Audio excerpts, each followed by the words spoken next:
Nós podemos apresentar o slide? Pode apresentar o slide.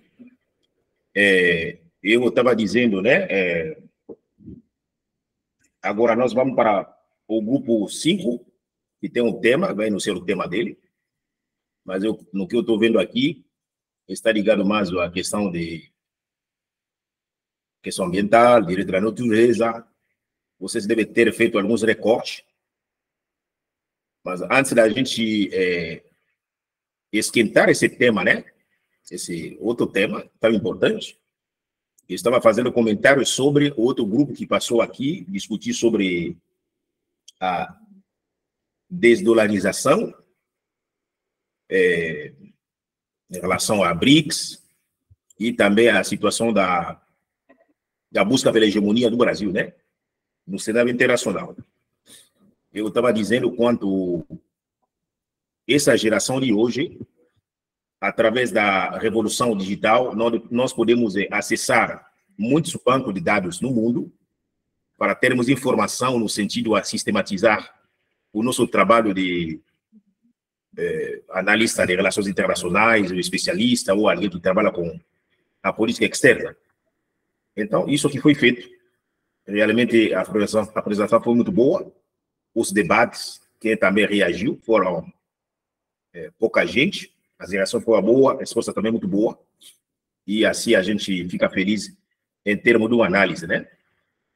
Quando vocês estavam falando, eu pegava uma página aqui, uma outra aqui, também no improviso, sem realmente... São sites que eu acesso sempre. Nós conseguimos chegar no site diretamente do o novo banco, né?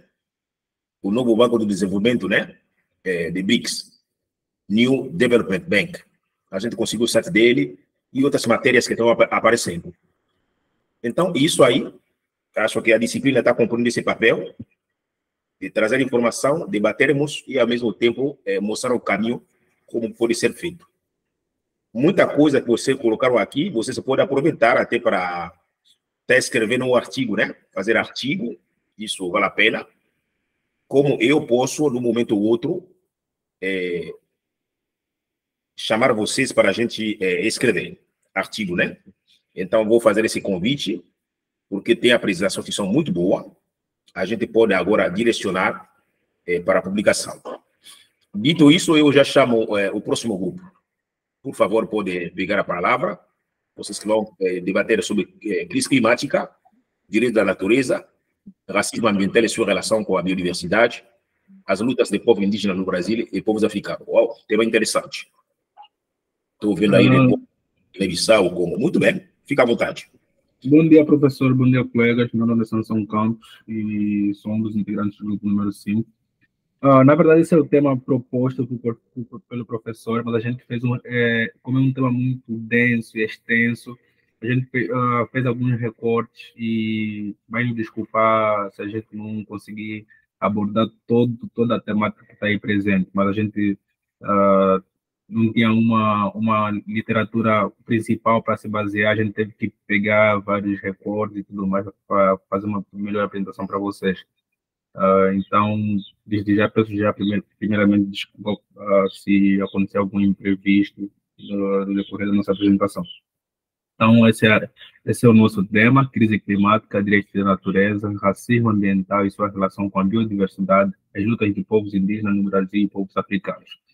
A gente vai falar sobre a floresta amazônica, a floresta equatorial da Bacia do Congo, a região da Bacia do Congo, Guiné-Bissau e Angola, principalmente.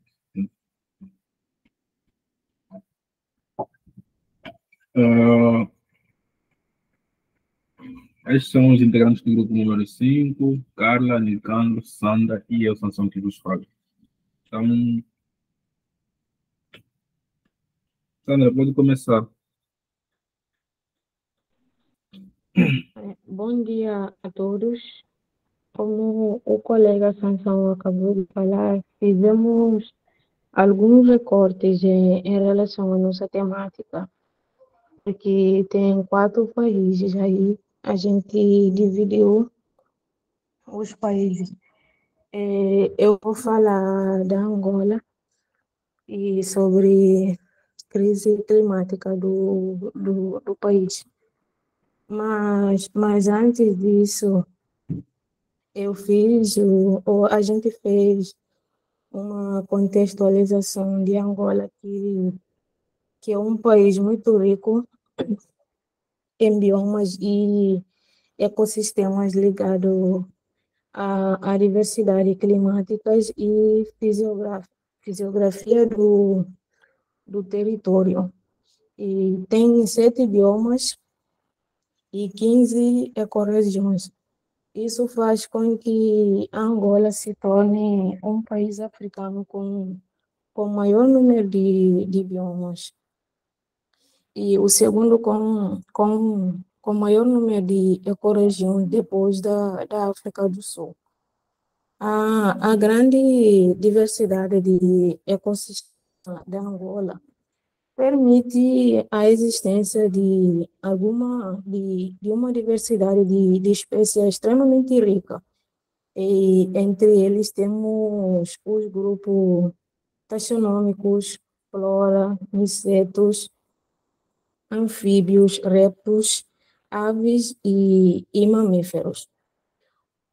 Dados recentes apontam que 6.850 espécies da flora angolana e 280 de libélulas e 792 de borboletas e entre outros insetos que são muito importantes. Angola também tem serviços de ecossistema que têm grandes benefícios. Entre eles temos provisionamento que tem a ver com a comida, água potável, medicamento, fibra e madeira. Temos também suporte que tem a ver com a formação dos solos, ciclo do carbono e ciclo de nitrogênio. Temos também outros serviços que são serviços culturais que têm benefício de estéticas e espirituais. Mas, apesar dessas riquezas que o país tem, o ecossistema vem sofrendo as ameaças. As ameaças principais são a destruição dos ecossistemas e perda da biodiversidade. Entre os principais temos a deflorestação, a poluição, a redução e fragmentação da habitats. Temos também a caça furtiva, queimadas e fogos florestais. A falta de decretos e leis que punem esses crimes ambientais e falta de fiscalização contra esses crimes em Angola causam o crescimento das pressões causadas pela natureza. Aí, no final do ano passado, o sul do país enfrentou a pior seca jamais vista nos últimos 40 anos. A Lubango, que é a capital da província de Oila, situada mais ao sul da Angola, tem mais uma população de em torno de 3 milhões de pessoas, das quais 35% são afetadas diretamente pela seca. Aí a comunidade sofre pela falta da água e a maior parte dos rios que abastecem a comunidade não eram fontes da água potável devido à longa falta de chuva. Acabou por secar e deixando muitas famílias e animais num estado muito, muito grave. Perante esses acontecimentos, entre outros, o país passa e ainda está passando,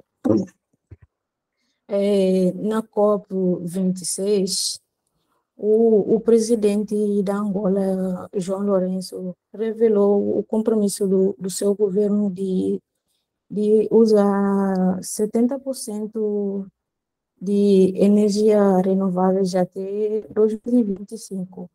Ele destacou que o seu governo privilegia a produção e consumo da energia vindo das barragens hidroelétricas existentes, mas para construir também mais fontes renováveis da energia, com destaque para projetos de produção de energia que vão reduzir o consumo de combustíveis na produção da energia elétrica. Ele também mostrou o empenho do seu governo em setembro, com a assinatura em Washington, nos Estados Unidos, de um convênio com o Fundo Internacional para a conservação dos parques da província da Angola de uma forma para proteção da vida selvagem, animal e vegetal, e para o desenvolvimento do turismo internacional também. O país também tem a colaboração com o PNUD. O PNUD é um dos programas das Nações Unidas que promove o desenvolvimento para acabar com a pobreza no mundo.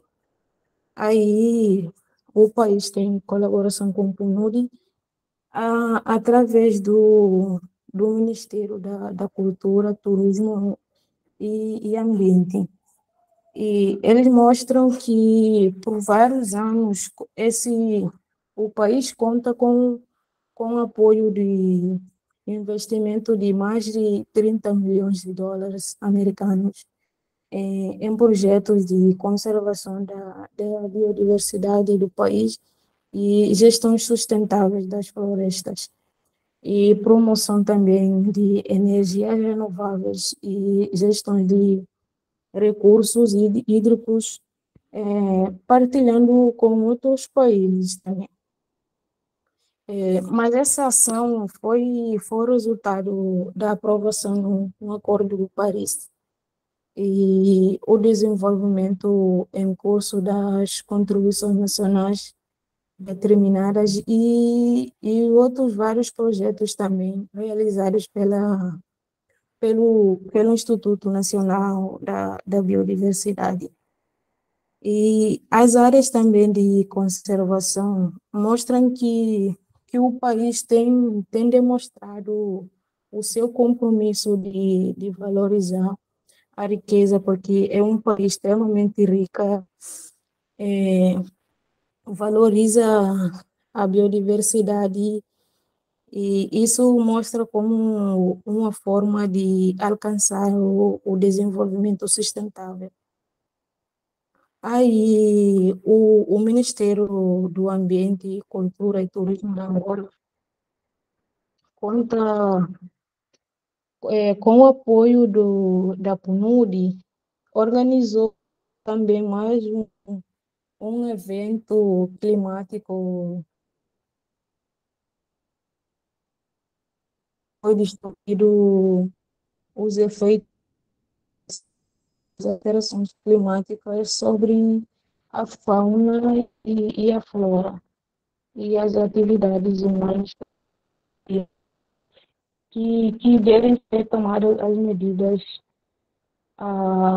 para preservar e para redução também de poluição do meio ambiente. O encontro teve nivelado com a participação de parceiros como a União Europeia embaixadas e parceiros de desenvolvimento. Isso demonstra o grau do compromisso do país em preservar a diversidade e ecologia. A legislação sobre as áreas protegidas, as áreas antigas, como Angola é um país como qualquer um que tem um espaço ou uma área de que tem um significado assim muito importante, que são lugares históricos. Aí a interligação entre a conservação desse espaço e a gestão do recurso natural,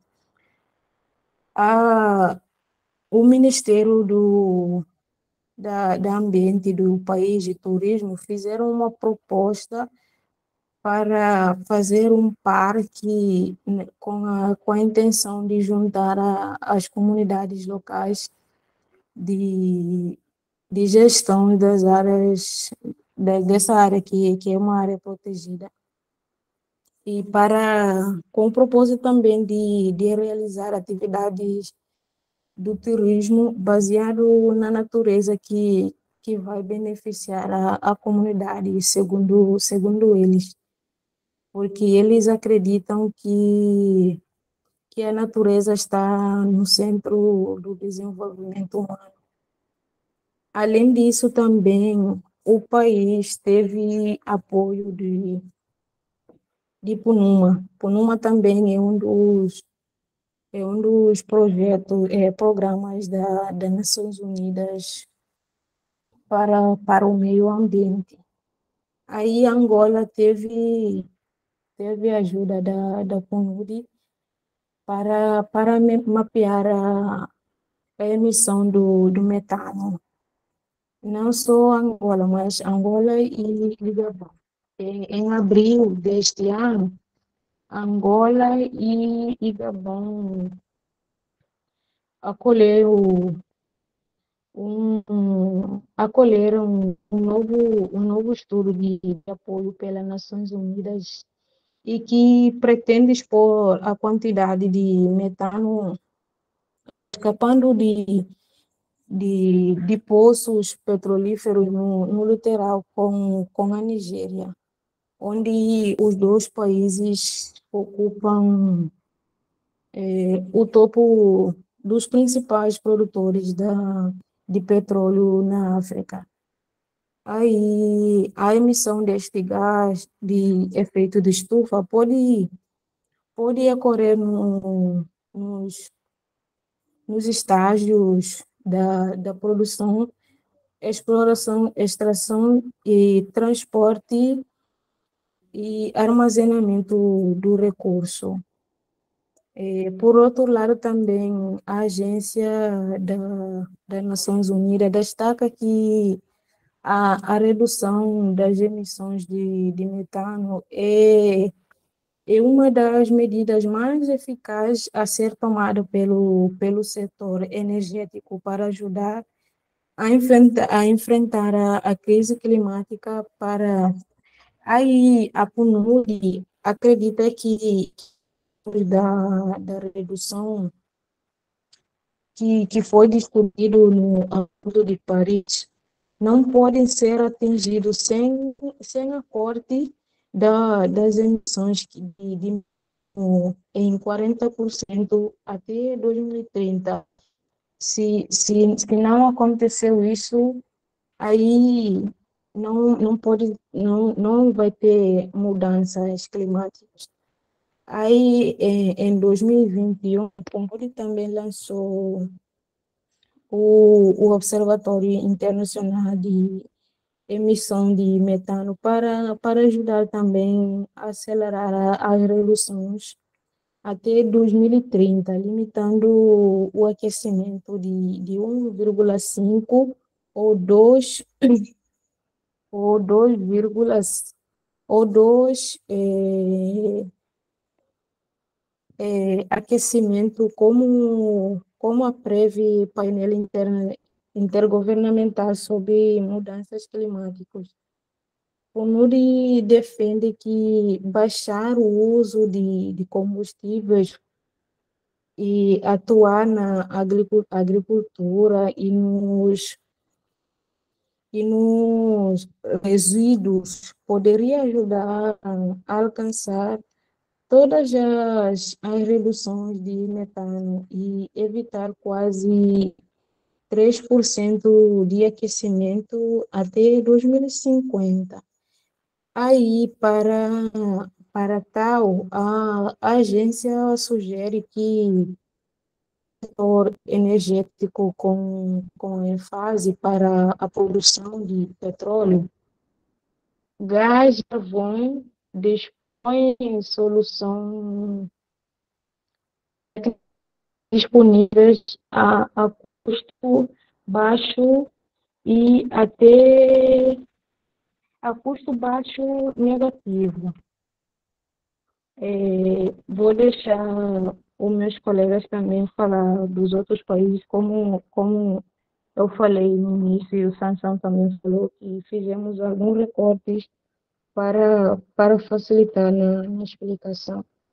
Vou deixar o Nicandro falar do Brasil, aí a Carla vai falar de Guiné-Bissau, o Sansão vai falar de Congo. Ok. Eu acho muito importante a fala, o recorte. É isso aí mesmo. O recorte que vocês deram, isso é muito bom. Vamos lá, Nicano. Bom dia a todos e todas. Fica comigo o Brasil, que é considerado a maior floresta do mundo, né? Tento demonstrar que a questão ambiental começou a ganhar interesse no nosso campo nos anos 70, 80, e a partir dali muitos estados começaram a assinar as ratificações do Acordo de Paris, entre outros acordos, tratados que visam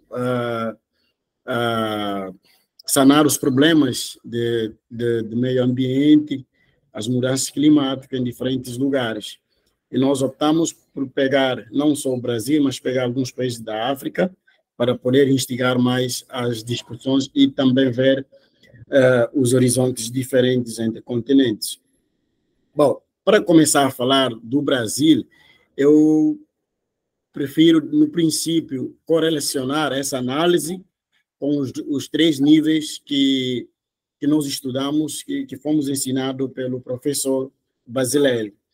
Então, no nível individual, presentemente temos um novo líder do país, que é Lula, mas não descarta a possibilidade de a gente fazer um recorte ao tempo passado recente do governo Bolsonaro, que sucateou quase o ambiente todo, em que o Brasil tem é apontado com mínima responsabilidade sobre a questão ambiental, e em que um governo que não importa com uma personalidade que não importa com a questão dos povos, principalmente indígenas, que são moradores dessa região coberta pela Amazônia.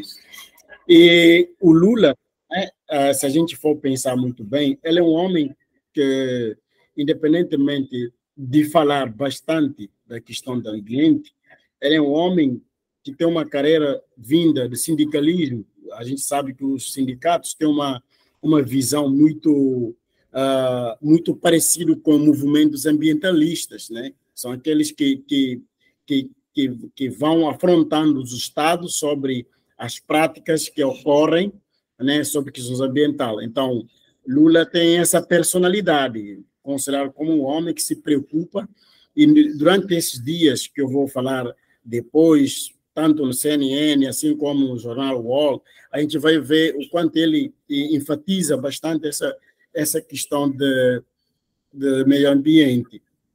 Então, no nível doméstico, a gente vê que é o mais complicado que existe no Brasil, tendo em conta grandes interesses, não só de governo, o governo de Lula se pretende, de certa forma, trabalhar para recuperar as florestas e para sanar grandes confusões, explorações que aconteciam no governo de Bolsonaro. Mas temos também, por outro lado, grupos empresariais, né, que pensam nos lucros, os garimpeiros, né, mas também a gente não pode descartar que o Brasil, domesticamente, tem a sua lei, né, a lei que fala sobre essa questão é a lei número 9.605, de 12 de fevereiro de 1998, disposto na Constituição da República, né? É uma lei que ajuda, de certa forma, para dar entendimento sobre como as questões ambientais devem ser tratadas. Mas a gente vê que há certa influência né, dos grupos de interesses nacionalmente, alguns que se pautam pela proteção, outros que se pautam pela preservação e outros que se pautam pela conservação desse ambiente. Então, o Estado brasileiro tem sido, no governo de Lula, desempenhar um papel muito forte para que esses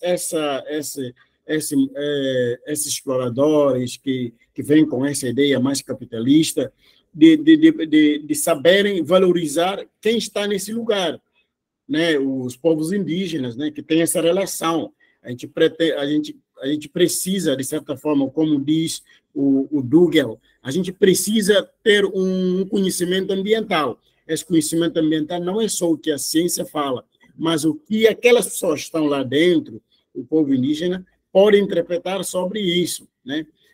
Vimos na filosofia ameríndio que eles têm essa relação com o meio ambiente, as plantas, entre outros, que, de certa forma, a Amazônia está sendo mais industrializada, as empresas nacionais e transnacionais, que depois vou falar na frente, que tudo isso são os grupos de interesses que, de certa forma, afrontam o Estado e torna-se complexo para contornar as situações, mas o governo Lula está, de certa forma, muito empenhado, durante esse pouco tempo, na reparação desses danos e saber usar a política para que a Amazônia continue sendo vista como aquela floresta com maior diversidade, né?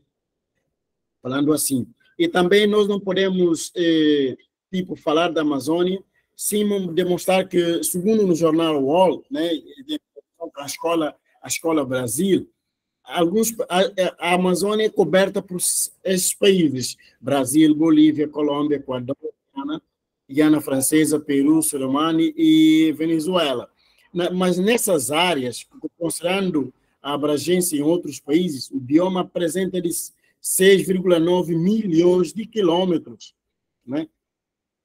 6 milhões de quilômetros. No Brasil, mais de 4 milhões de quilômetros, segundo o IBGE, né?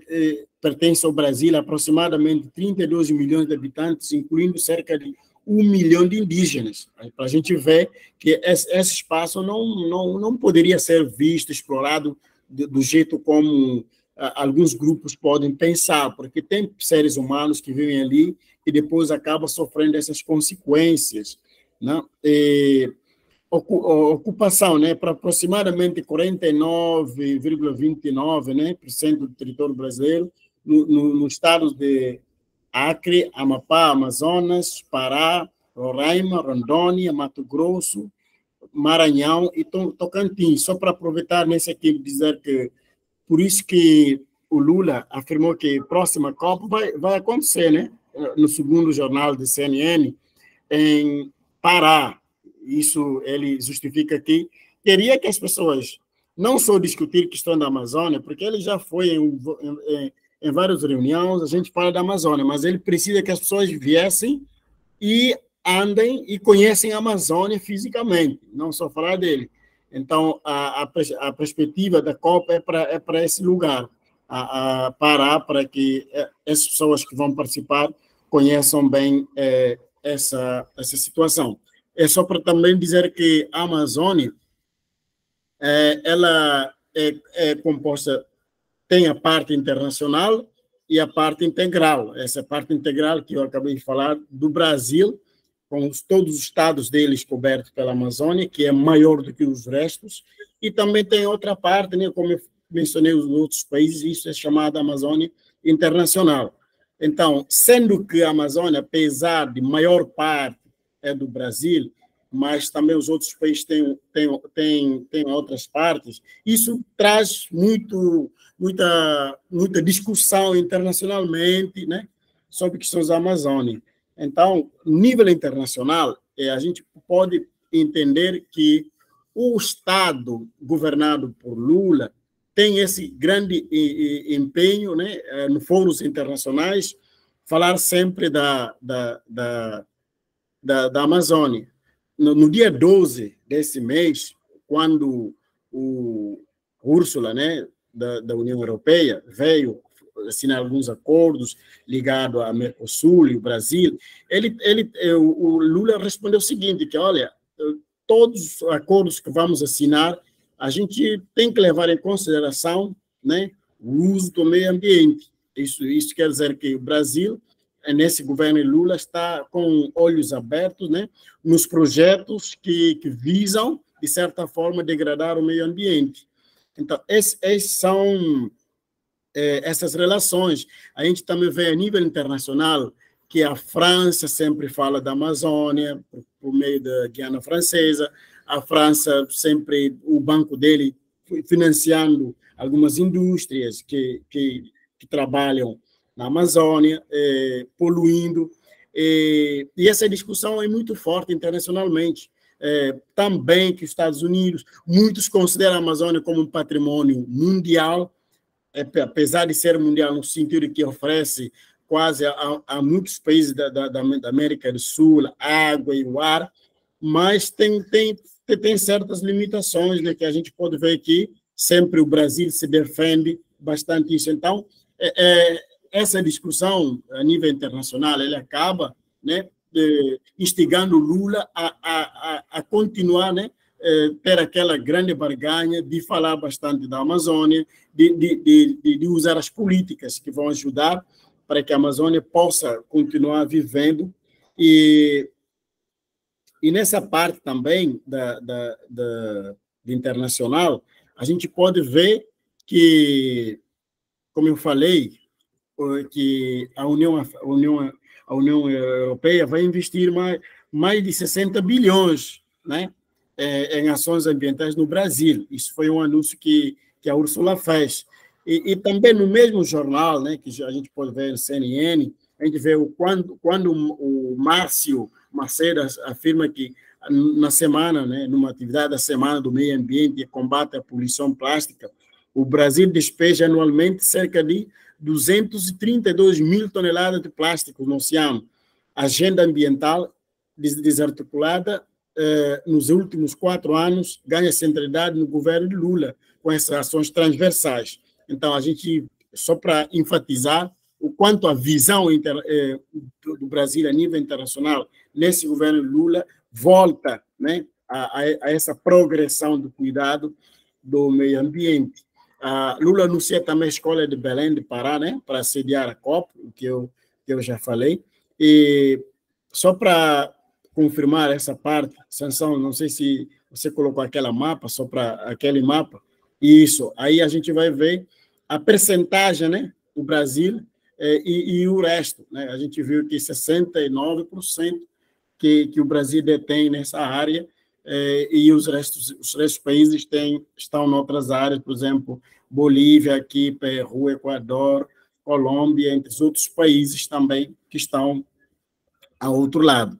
Então, só para, depois desse nível, só para continuar a discussão, mostrando que há grande necessidade, né, dessa preservação, apesar que quem sofre com isso é o povo indígena, né, porque são eles que moram na Amazônia, e esses povos têm como eles veem a questão ambiental, tem como eles interpretam o ambiente, que é uma visão diferentemente com muitos, tanto das empresas, tanto das outras organizações que velam principalmente pela questão de economicista, de capitalista, de ver o ambiente como um produto para ser explorados e sem levar em consideração as consequências, né? O que Jamel vai dizer também de neostrativismo, né? que são outras teorias que podemos pensar nessa discussão sobre questões ambientais, né? Que o governo Lula está bastante interessado e trabalhado para que, de certa forma, essa questão de mudanças climáticas não aconteçam, se diminuam, né? Ainda continua a pensar as políticas, só para dizer também que o Brasil, internacionalmente, ele assinou o acordo, né, do Acordo de Paris, e ele faz parte dos signatários.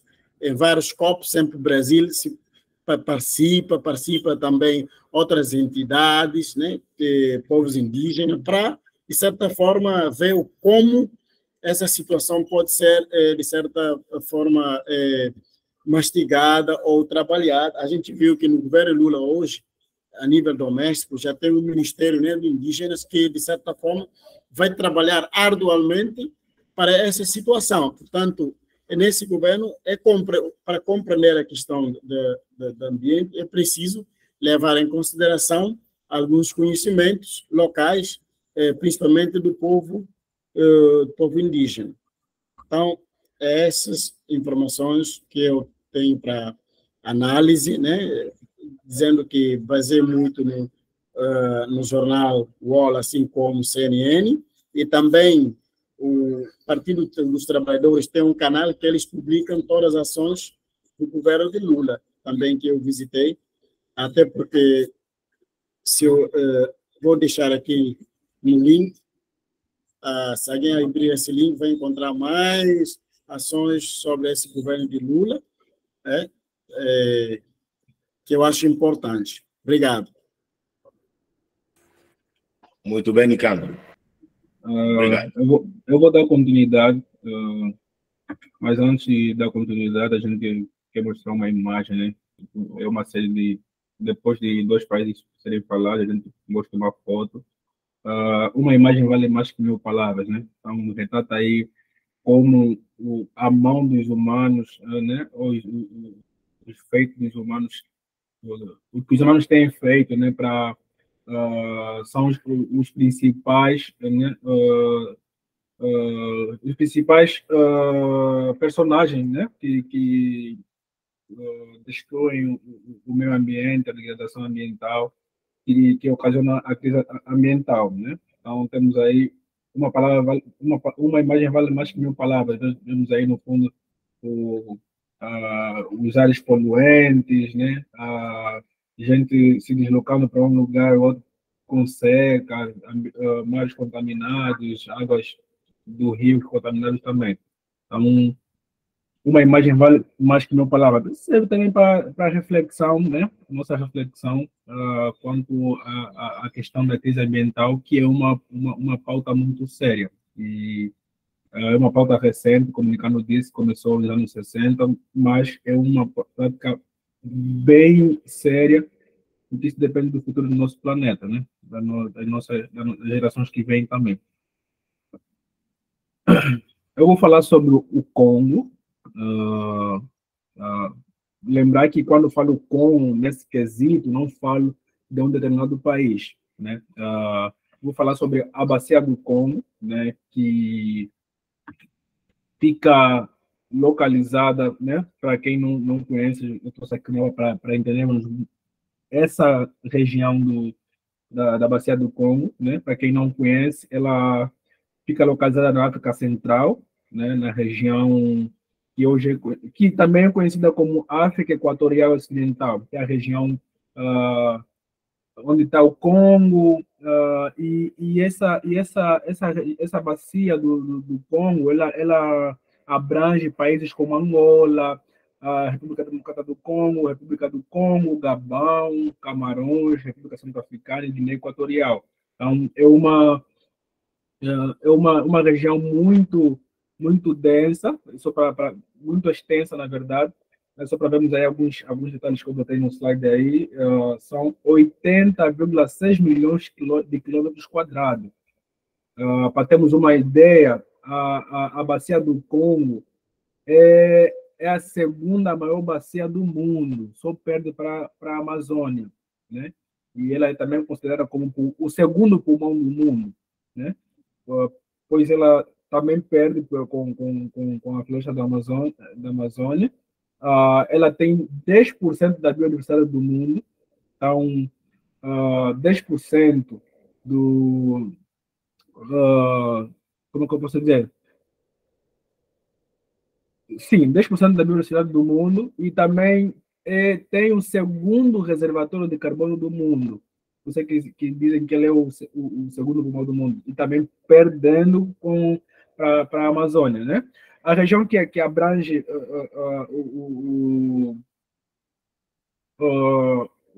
a bacia do Congo, né, tem 250 milhões de habitantes e tem o Rio Congo como principal rio, e suas afluentes, né, que estão aí descritas no mapa, para não alongar muito. E a extensão do Rio do Congo é de 4.700 quilômetros de comprimento, né? E é o segundo maior rio do mundo pelo seu fluxo.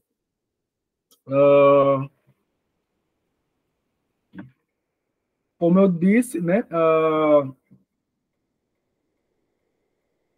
a região do Congo tem o povo que mora no seu entorno são cerca de 60 milhões, né? E essa região é importante para essas pessoas, esses povos ribeirinhos que moram aí, pois ela é de grande importância para essas pessoas, pois fornece meios de vida e subsistência também, né? Para esses povos que moram aí sobreviverem. E quanto à biodiversidade, a bacia do Congo é rica em biodiversidade, é lá onde encontramos a segunda maior floresta do mundo, também perdendo para a Amazônia, que é a floresta do Congo, e encontramos a sua fauna é muito rica em fauna, flora. Só para termos uma ideia, a bacia do Congo tem espécies de plantas e animais que ainda não foram catalogados, né? Que não foram catalogados. Então, só para vermos a grande dimensão que essa bacia do Congo tem e exerce, e de certa forma, na ajuda, né, que a sua preservação ajuda contra a crise ou a degradação ambiental. Para termos uma ideia também, é nessa floresta do Congo que encontramos os chimpanzés, e temos aí rios, paisagens muito lindas, como disse, a sua flora, a sua fauna é muito rica, tem elefantes, zebras, leões, só para não ser muito exaustivo. E, assim, esse resumo aí visa mostrar o potencial que o reino do Congo, que a bacia do Congo tem, né, no mundo, né? E eu volto aqui. A degradação ambiental, infelizmente, né, como tem acontecido também nas outras florestas, como a Amazônia, que encana aqui, tem acontecido movimentos, né, que influenciam ou contribuem para a degradação ambiental, como desmatamento, derrubo de árvores para fazer madeiras e lenhas, né? Só para termos uma ideia, o mercado informal de venda de madeira movimenta 100 milhões de dólares por ano. Então, é para vermos como, apesar de ter projetos que visam a preservação, pesquisa, né, laboratórios implantados dentro dessa floresta para conseguir estudar mais o potencial que essa bacia tem, ainda existem essas questões de degradação ambiental, né? E uma reflexão aqui que a gente pode fazer é que se tem, se esse movimento em massa de cortes, derrubos de árvore ainda acontece, porque tem quem pague. E há relatos, né, sobre de textos e pesquisas que a gente pesquisou e tal, que diz que muitos dos países ocidentais compram essas madeiras vindas do garimpo ilegal, ou do desmatamento ilegal. Então, e também tem a questão de movimentos involuntários de populações que estão fugindo de conflitos étnicos. Como bem sabemos, a região do Congo, da República Democrática do Congo, nas suas fronteiras aí com Ruanda e Burundi, se a memória não me falhe, tem acontecido conflitos recorrentes que têm feito com que populações se dispersem e vão para países vizinhos, como Angola, Zâmbia, e muitos também vão para essas regiões que circundam a bacia do Congo e vão para essas florestas. Então, eles à procura de assentamentos, eles fazem desmatamento e que põem em causa a vida, a fauna e a flora. Tanto que tem projetos de preservação, de proteção aos gorilas, né, que sofrem o processo de extinção por causa desse êxodo migratório para esses lugares, né? Então, esses são coisas que contribuem para a degradação ambiental. E fora também as questões de áreas poluentes, como sabemos, os grandes países desenvolvidos são os que mais poluem, né? E a África, né, segue sendo uma das regiões que mais sofrem com essas questões. Por exemplo, temos o caso de Angola, a seca em Angola, a questão da agricultura na Guiné-Bissau. Então, essas questões se levam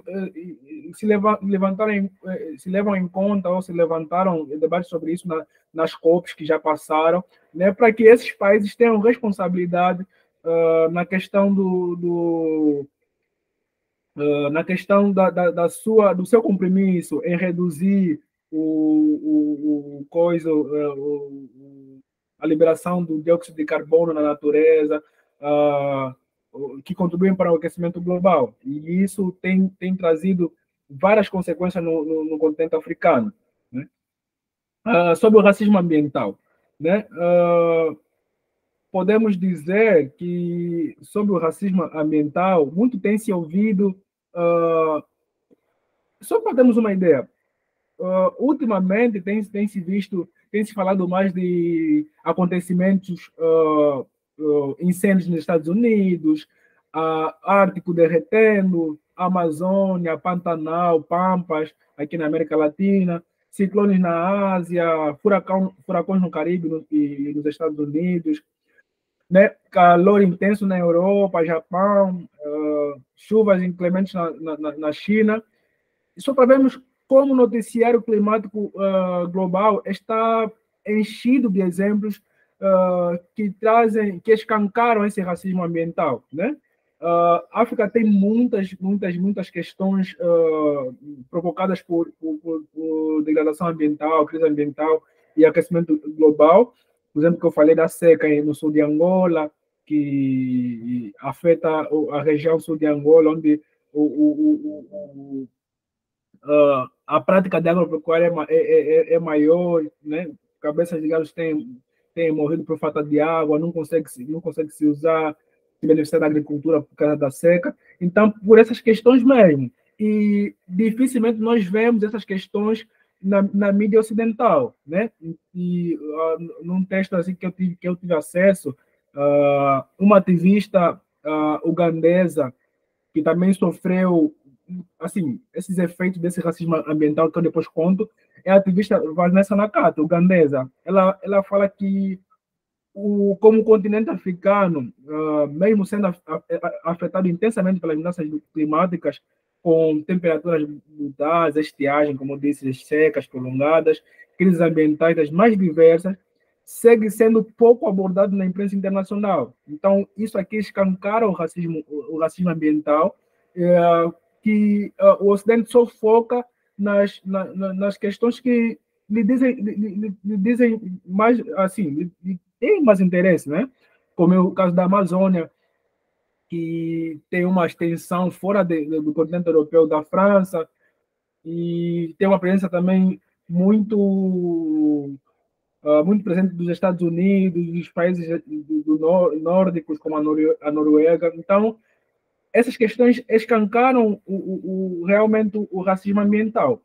Agora, quanto à questão também um dos efeitos dessa questão do racismo ambiental, é o caso que aconteceu em janeiro de 2020 da ativista pelo clima, que eu já falei aqui, a Vanessa Nakate, que é ugandesa. Ela participava no Fórum Econômico Mundial em Davos, na Suíça, e ela tirou foto com outras ambientalistas, incluindo a Greta Thunberg. Quem conhece, ela é uma ativista dos direitos ambientais sueca, e ela tiraram foto às 4, e quando a imprensa postou, cortou a parte onde a Vanessa Nakate estava, né? Então, a Vanessa Nakate comentou isso, um trecho que ela comentou aqui, diz que eles não cortaram apenas a imagem dela, mas a de um continente inteiro.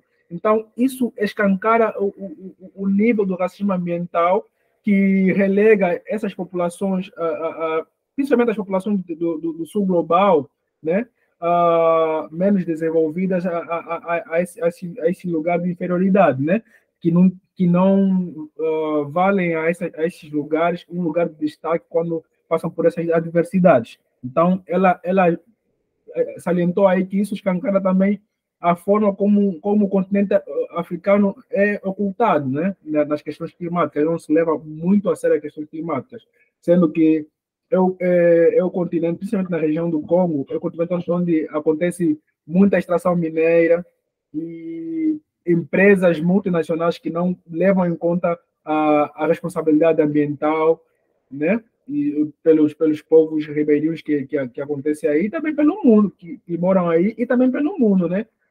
Pois esses acontecimentos influenciam no aquecimento global. Quanto à conservação, aí está sobre a biodiversidade, e um pouquinho das fotos sobre a questão do desmatamento, né, e tudo mais. Agora, sobre a conservação ambiental, existem vários projetos que visam a conservação ambiental da Bacia do Congo. Um deles é mais virado para a política, né? É o Fundo Azul para a Bacia do Congo, que é uma organização constituída por chefes de estados dos países que compõem a Bacia do Congo, né? E esse fundo foi criado em 2017, né? E ela visa financiar projetos de desenvolvimento e melhoria da qualidade da vida das populações ribeirinhas, né, dessas regiões. E eles têm, assim, reuniões, não tão, assim, reuniões recorrentes para acertos de políticas para conservação e o combate contra o desmatamento ilegal e tudo mais. E também tem o Programa Regional para o Meio Ambiente da África Central, CARP, que é um programa apoiado pelos Estados Unidos, né? Como sabemos, como eu disse lá no princípio, a Bacia do Congo sustenta uma enorme biodiversidade, e ela é tão importante porque ela provém a agricultura e os meios de subsistência para essas regiões que moram ali, principalmente da África Central, né? Então, e ela também, como eu disse, no tópico de degradação ambiental, ela está totalmente ameaçada pelas mudanças climáticas e pela exploração madeireira, né? Então, os Estados Unidos contribuem nessa parceria florestal, né, para a preservação da bacia do Congo, e ela reúne membros governamentais, tanto do setor privado como setor governamental, sociedade civil, né, a fim de alavancarem ou cumprirem com os objetivos da conservação compartilhada da região, né? Então, a missão desse projeto é manter a integridade ecológica do ecossistema florestal úmido da Bacia do Congo, né? Pois é uma região muito importante, como eu disse, frisei aí, é o segundo pulmão do mundo. 10% da biodiversidade do mundo está na região da Bacia do Congo. Então, essa missão de manter a integridade ecológica do ecossistema florestal úmido da Bacia do Congo, principalmente, ajuda, pois as mudanças climáticas e as ameaças feitas pelo homem representam um desafio à existência dessa região, muito importante para a África, né? Então, esse projeto opera na RDC, República Democrática do Congo, República do Congo, a República Centro-Africana, Camarões e Gabão. Ele está nesses países, né?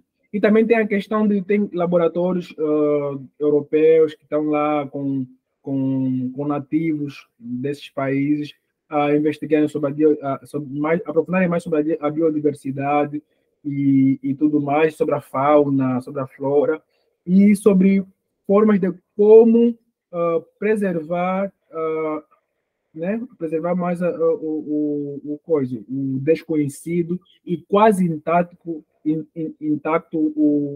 a bacia do Congo, né? Que é o segundo pulmão verde do planeta. Então, essa é a parte que me coube, né? Falar sobre a bacia do Congo, e para não ser mais delongo, vou dar a oportunidade para meu colega Carlos.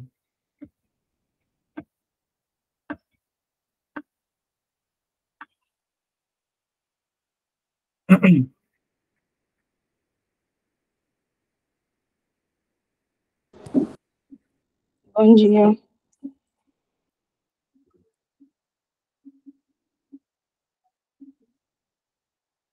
Bom dia, não sei se vocês estão me escutando. Estamos ouvindo você, sim. Ah, tá. Então, bom dia, professores, colegas. Como os colegas têm dito sobre o nosso tema, que é muito amplo, né? Por isso, fizemos recortes no qual eu fiquei com a responsabilidade da Guiné-Bissau e com a carência de informação sobre o país. E espero atingir a expectativa do professor e dos meus colegas aí. Então, eu destaquei 3 pontos que eu vou falar do nível individual, né? Sobre a característica do presidente da Guiné-Bissau, que é o Umaru Sissoko, que ele representa uma característica ditatorial durante o seu mandato, né? O presidente tenta instituir o tribalismo religioso no país.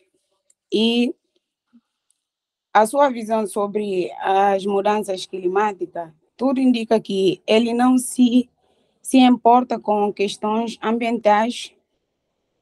O presidente mesmo, ele participou na Conferência das Nações Unidas sobre COP27, sobre crise climática, que afeta todo mundo, onde os mais afetados são os países em desenvolvimento, que acaba arcando com as consequências graves, né? Durante a sua entrevista no Rádio Jovem, o presidente... Oi? Estão me escutando aí? Será que cortou? Estamos ouvindo você. Durante sua entrevista no Rádio Jovem, sobre crime ambiental e sobre crime ambiental da Lagoa de Mbatonha para a construção de igreja islâmica e liceu que foi financiado pela União Europeia.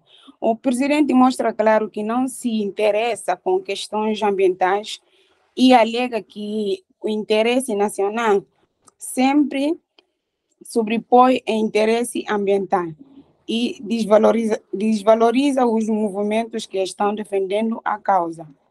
Isso tudo nos mostra o quanto os nossos líderes, né, posso falar tipo, o nosso líder, que é o presidente guinense, que a ambição de querendo sempre igualar com os colonizadores e nem pensa nas consequências trazidas pelas suas populações.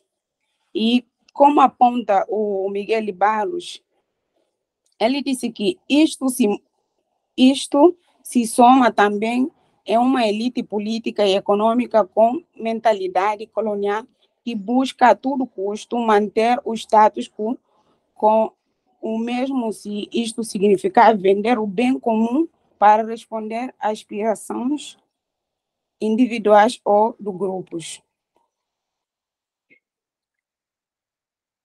E sobre a atenção internacional sobre a temática, eu destaquei a Conferência das Nações Unidas, COP27, que aconteceu 1 de novembro de 2022,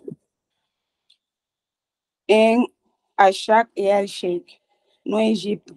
Contou com a participação de vários países do mundo. A participação desses países, o presidente da Guiné-Bissau também estava presente na conferência sobre as mudanças climáticas, onde debate várias questões que afetam e estabeleceram regras que alcance das temperaturas globais abaixo de 1,5 grau e a redução das emissões de carbono e o fundo de 100 bilhões de dólares. E estabeleceram também as regras de acordos de arcar com as perdas e danos causados pela mudança climática dos países subdesenvolvidos. E a ONU promove resiliência comunitária e choques climáticos na Guiné-Bissau. Representante do PAN, João Manja, falou à ONU News em Bissau que o problema das mudanças de biodiversidade deve ser resolvido e conservado aos solos enquanto os melhores recursos disponíveis. E também vamos aqui no plano de formação de colaboração de atores do governo e da sociedade civil, a ênfase está na visão das comunidades políticas públicas e quadro de cooperação entre Nações Unidas e a Guiné-Bissau. E a ideia é de colocar as pessoas no centro da planificação adequadas e as suas realidades e necessidades. E no nível doméstico, eu vou trazer a fala do ministro do Meio Ambiente, que é Vítor Soares Kassama. Ele aponta sobre a importância de preservação do meio ambiente, não só para a humanidade, mas sim para todos os seres que habitam no planeta. Ele vai ressaltar que na Terra existem recursos naturais necessários para a sobrevivência do ser humano no mundo, como a água, os alimentos, as matérias-primas. Com a escassez desses recursos, o mundo vai deixar de existir, né? E tenta mostrar também que a população guinense contribuiria direta dos seus recursos naturais, tanto no nível macroeconômico como no nível local. Ele vai dizer que Guiné-Bissau deve trabalhar com outras instituições chaves na implementação dos compromissos internacionais sobre questões ambientais, assumindo pela Guiné-Bissau e de estar atualizados todas as convenções internacionais no domínio ambiental. E vai tentar falar, vai mostrar sobre, contar sobre a Agenda de 2030 das Nações Unidas sobre Desenvolvimento Sustentável, o Acordo de Paris sobre o novo regime climático. O país decretou 26,3% dos seus territórios nacionais, das áreas protegidas. Isso mostra engajamento de assumir compromissos emanados na Convenção das Nações Unidas sobre diversas biológicas e planos estratégicos das diversidades nos anos 2011 e 2020.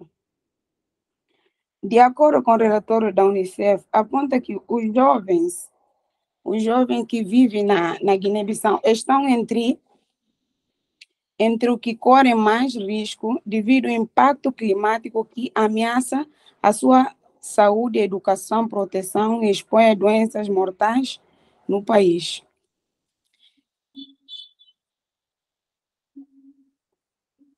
E publicou...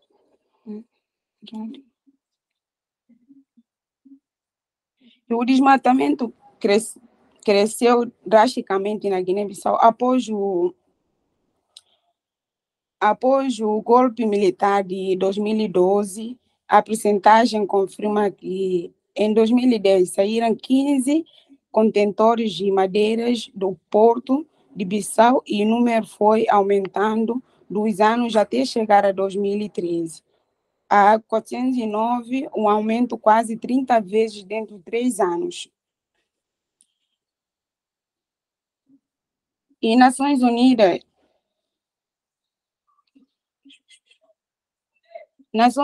né, cria um projeto, né, de formação que vai formar os jovens para sensibilizar as pessoas que moram nesses lugares úmidos, de cuidado com cuidado de meio ambiente, né, para diminuir a poluição.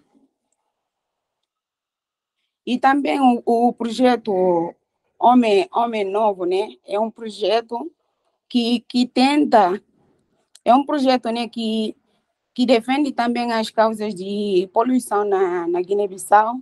Ele tenta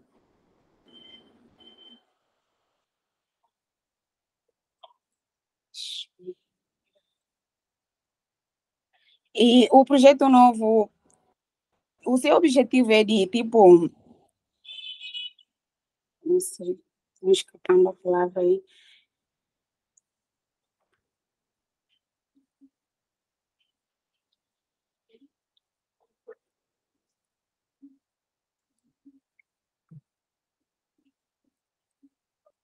O seu objetivo do projeto novo é de tentar sensibilizar os jovens no cuidado do lixo e dos materiais de reciclagem, né, para o melhor condição, né, de vida das populações que estão afetadas por esses poluição, né. E também vou trazer o Instituto da Biodiversidade das Áreas Protegidas, né, que é o IBAP, é o órgão responsável por gerir a biodiversidade e as áreas protegidas na Guiné-Bissau. Foi criada em 2004 com fins de proteger e gerir biodiversidade na Guiné-Bissau.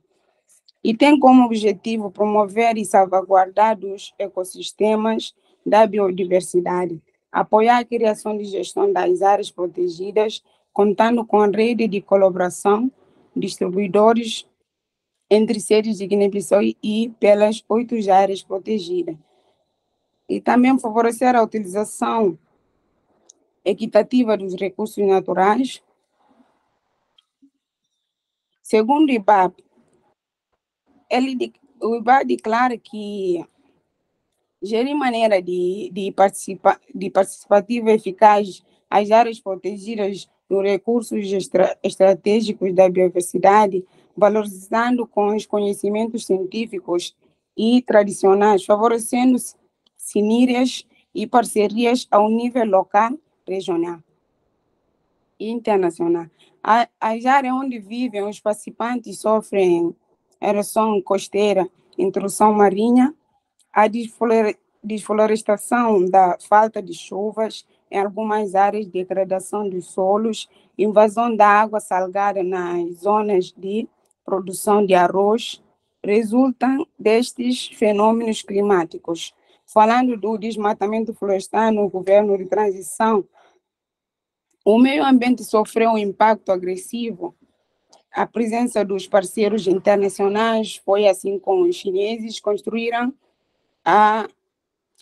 infraestruturas, a troca de devastaram a floresta. No entanto, o movimento social que defende causa ambiental, os ativistas houve várias revoltas dos povos sobre o caso de crise ambiental, querendo proteger o meio ambiente, e no caso de Amazônia, que é uma área sagrada para os nossos ancestrais, né?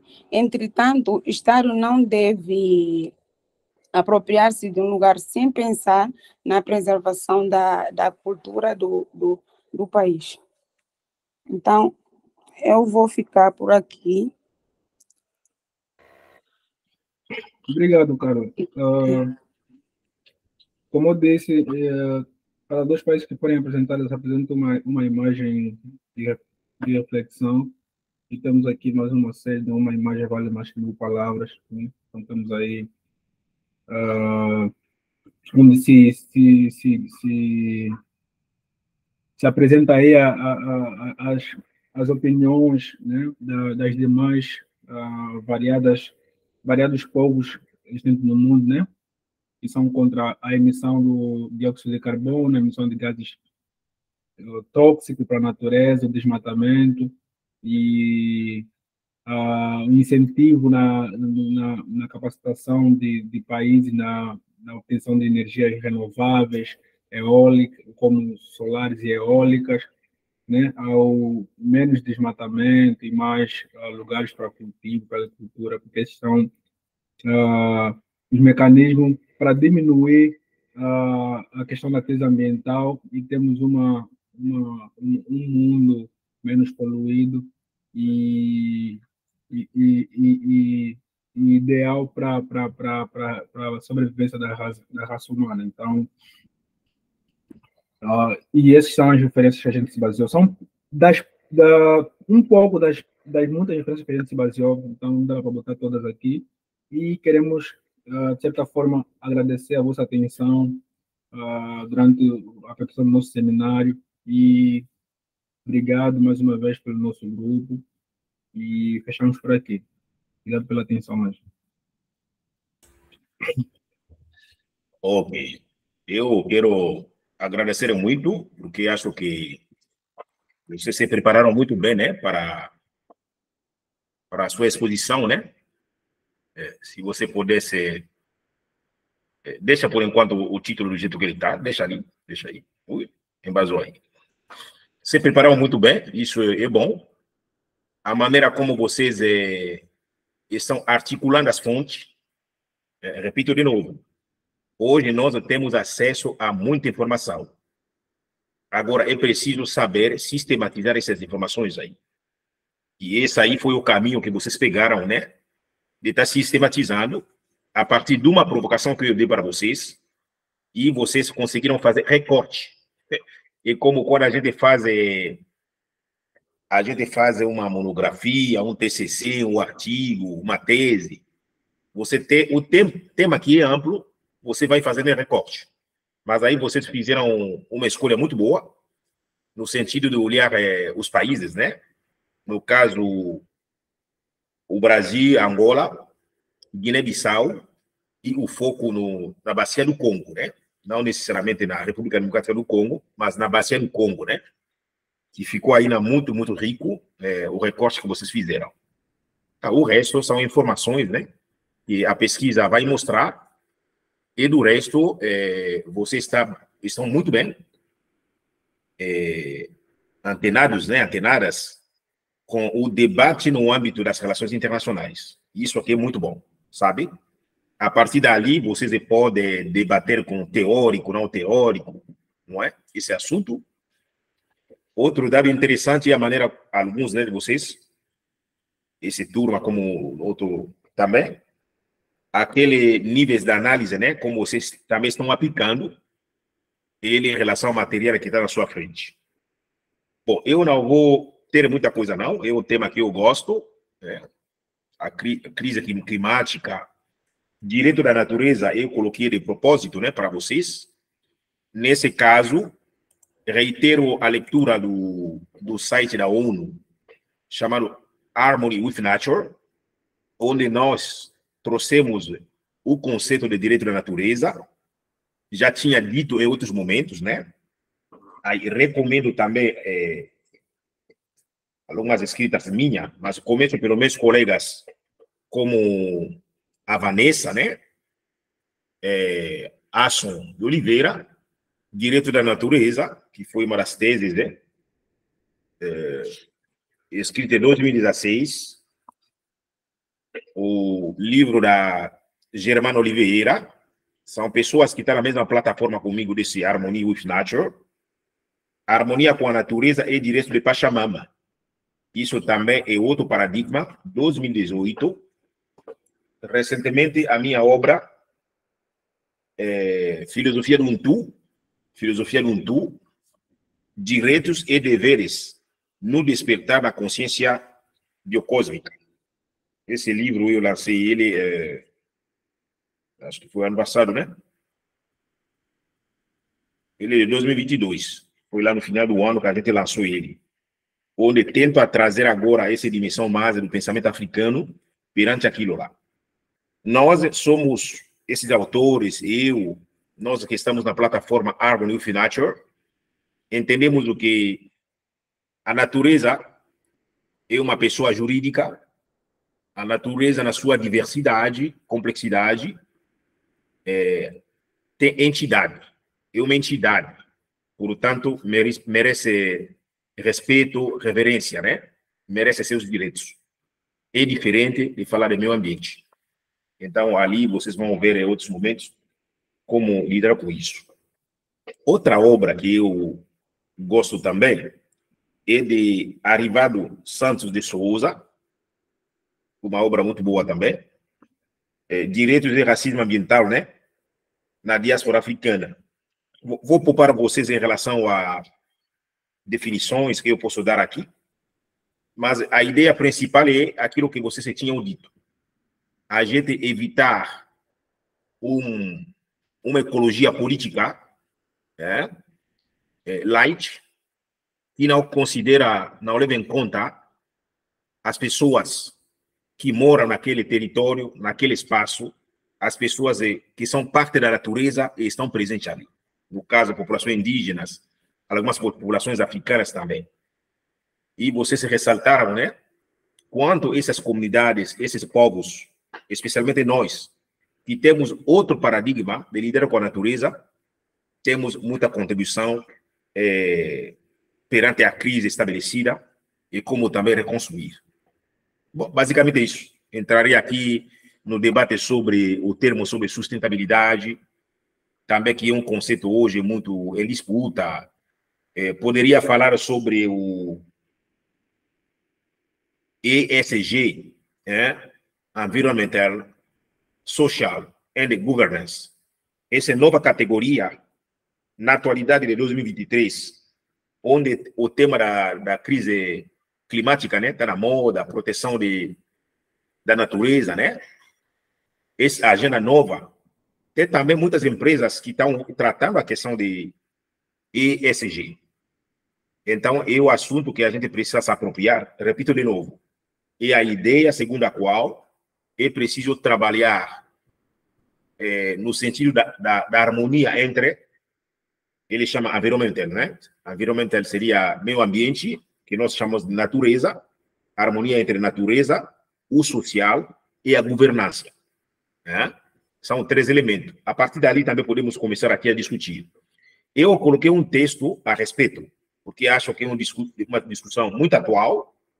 Ele também pode abrir uma porta para a profissionalização, né?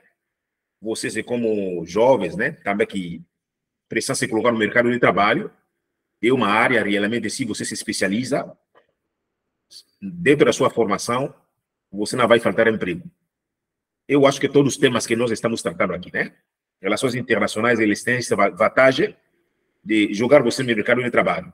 Mas, para isso, você tem que se profissionalizar, na maneira como você analisa os dados, maneira como você apresenta os dados, maneira como você se coloca como profissional, na maneira como você escreve, não é? Isso que eu vi nesse momento, nessas apresentações. Estou vendo que o nosso tempo já avançou, né? Eu gostaria de realmente finalizar aqui, para dar para você o tempo também de ir até o refeitório, né? Certo? O grupo, eu não sei se vocês têm mais alguma coisa. Professor, da minha parte, não. Não sei se os meus colegas têm.